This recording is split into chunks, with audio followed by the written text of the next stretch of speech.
Hello， 大家好啊，袁老師姐姐啊，咁好多粉絲問我2026年赤馬紅羊點樣過啊？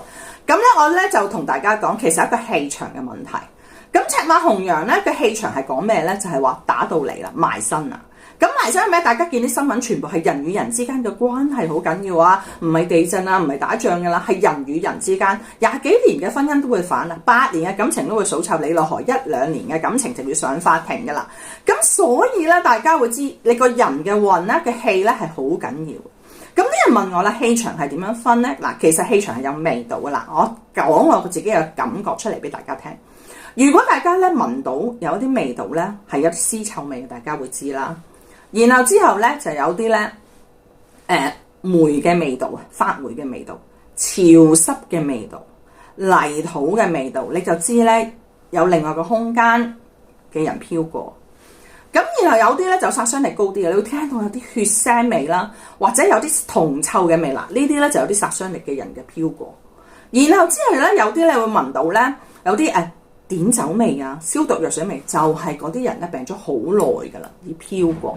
咁呢啲氣場咧飄過去入咗你個心咧，佢就會藏喺你個心嘅器官度嘅。咁所以咧，我哋防衞咧，我出咗呢一個咧，叫龍馬靈水。咁呢個水係啲咩嘅咧？就係愛嚟噴喺你個衫度嘅。咁龍馬係咩？龍馬故宮都有嘅，係一個神獸嘅古代。咁咧係代表非常吉祥嘅嘢啦、辟邪啦、旺財啦，係一隻好好嘅馬，叫龍馬。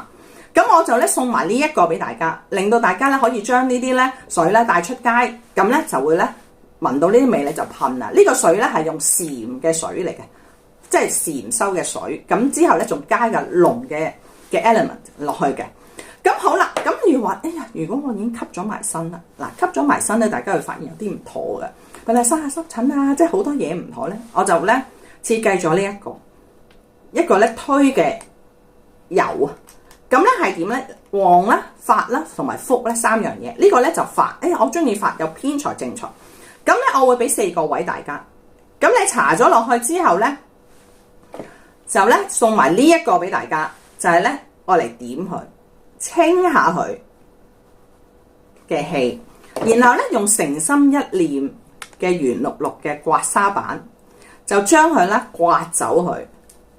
咁咧你就會咧個人嘅運咧就會通啦，同埋咧個財又好啦，健康啦，同埋咧仲有咧有人緣運啊，咩運都會好啊。咁咧所以咧今年咧亦都會送啦俾大家嘅流年運程啦，同埋就接財神大法，因為咧今年接財神咧係陰陽交錯，所以要小心啲。所以咧2026年咧係用成年嘅，祝大家咧就龍馬精神，萬事勝意。